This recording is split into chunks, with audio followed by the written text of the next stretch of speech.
All right, I know what I said last week. My concerns about Marvel fatigue and about their movies starting to feel a little too uniform and a little too much like mere content. And after this weekend, to be honest, I had a lot of fun with Doctor Strange.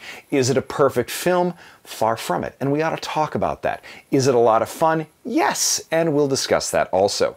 Is it maybe the clearest directorial touch since James Gunn's work on Guardians?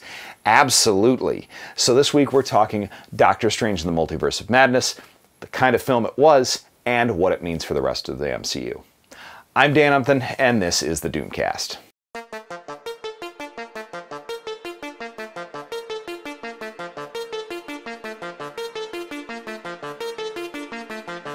First off, thanks for checking this out. I gotta ask a favor, hit subscribe and the bell. I make about one of these videos a week, and they're all great, so I'd hate for you to miss one. Anyhow, last week I went into great detail about how I have big concerns that Marvel films are a little more than a drab canvas anymore of unspecial effects and uniform mainstream storytelling that is devolving into generic sludge.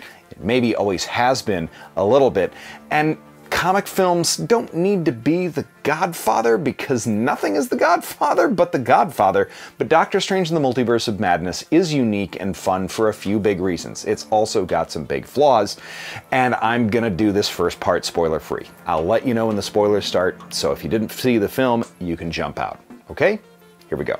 All right, first of all, the good. Visually and directorially, this is very clearly a Sam Raimi film, especially the longer the film goes on. As much as I complain that most Marvel movies' camera work, color palette, and shot and music choices have become really heavy-handedly uniform, this movie is a huge exception and incredibly Sam Raimi. It has a touch to it in most of the scenes.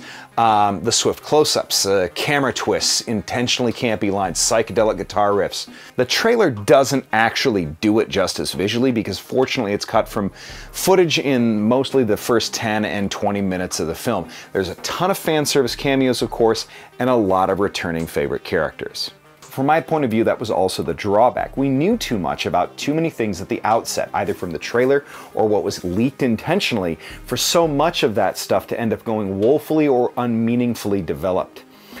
It is really a hurdle that probably keeps this and most Marvel films from going from fun, decent films to actual good or great cinema. Many characters' motivations are a little more than plot-driven. Many cameos and introductions don't really change the game in terms of the larger MCU story that they're weaving all that much. And while still fun, they lacked a lot of the punch that I think, were intended to have, or that we hoped they probably would. All in all, I'd give it a 7 out of 10 as a film. In some ways, it did what Wanda Vision kind of tried to do as well, which is break the MCU mold without breaking it. And in falling short of doing that impossible task, it wasn't a great film or a great MCU film, but it was very fun. So, what do I mean by this? Well, we need spoilers at this point to really talk about it. So, fair warning, turn this off and come back after you have seen the movie. Okay? Okay. Here we go. Look, I came into this expecting to see cool shit visually, and that is what I got. I got sweet dimension hopping. We got Spanish-speaking Doctor Strange, or Dr. Esteban Extraño, as I presume he is called at the beginning. We got cameos from Professor X, Captain Carter, from Haley Atwell, Black Bolt reprised by Anson Mount in a comic-accurate costume, and I was jacked at that more than I was at any other cameo. Lashana Lynch as Captain Marvel, John Krasinski as Reed Richards, who I like the costume. I know that there were a lot of people who were just super jacked for him, and I think that there was an intentional campaign for him. I just don't like Krasinski as Reed Richards. Reed Richards is cold and clinical and arrogant, and if I'm being perfectly honest, I think he is a CIA op, but I'm very paranoid. In fact, I dislike Krasinski so much I was quite thrilled to see him spaghettified and killed just minutes later. But man, what they did to Black Bolt. The disrespect. The sheer disrespect. I am a huge Black Bolt fan, and let me say, his powers don't work like that. They don't blow his teeth and lips off every time he... Why would it not blow a hole through his jaw and then get stopped by his cowl if it didn't. That's fine. It was still ugly funny for what it was, and it had the intended effect that it needed to. The what mouth thing was pretty cold. A real creative, cool musical note fight with the Darkhold Strange, Giganto Shumagorath fight, and then that Clea cameo at the end, entering the Dark Dimension with Charlize. It was cool, but Doctor Strange's third eye kind of looks like the annoying orange, if I gotta be honest. Also, Clea just showing, it was purely expository that didn't make any sense why it was just like, sure, let's go. But I suppose if Charlize Theron asked you to go into the Dark Dimension, I'd probably. Charlize really is a good choice for Clea Strange. Anyway, the not so good was the pace and the plot. It felt like it needed to get where it did, basically, and it did. Wanda's fixation on her kids in other universes seemed very forced and plotty. America's existence seemed pretty expository, as was her relationship with Strange.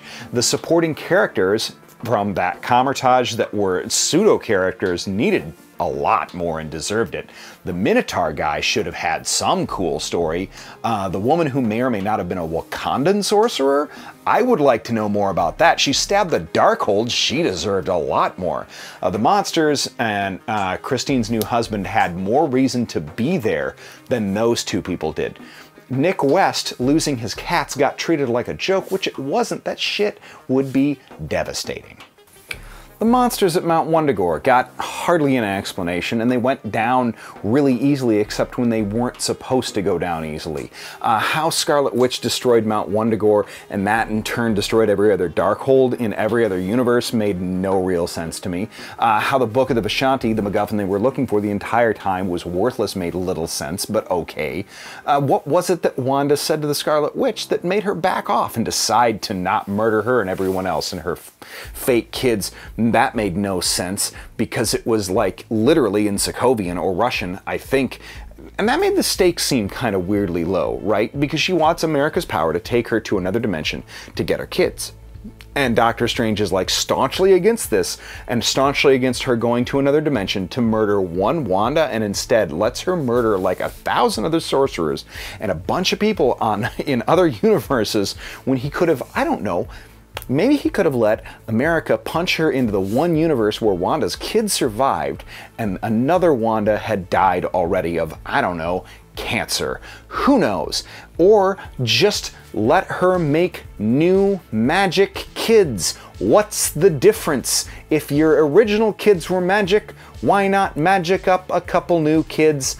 I still don't understand it. I think that the corniness of Wanda Vision to me and everyone's delight in its pseudo-intellectual writing have made me overly critical of a lot of this movie.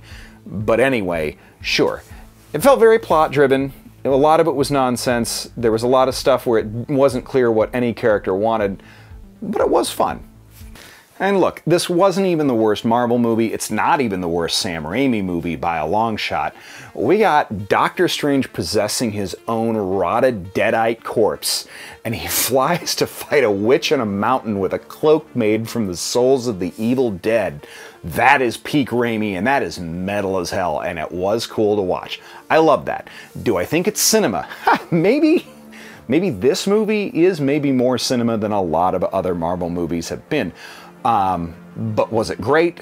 No, it's far from perfect. Is it fun? Absolutely it is, and that's what Marvel movies should be. But with everything everywhere all at once now, the definitive movie about multiverses and dimension hopping, and a massively better piece of cinema by far, that has become more talked about and has become an acclaimed phenomena, even more so over this last weekend. I don't think that we have to truly worry about Marvel films becoming the Thanos of the theater anytime soon. Thanks everybody for watching.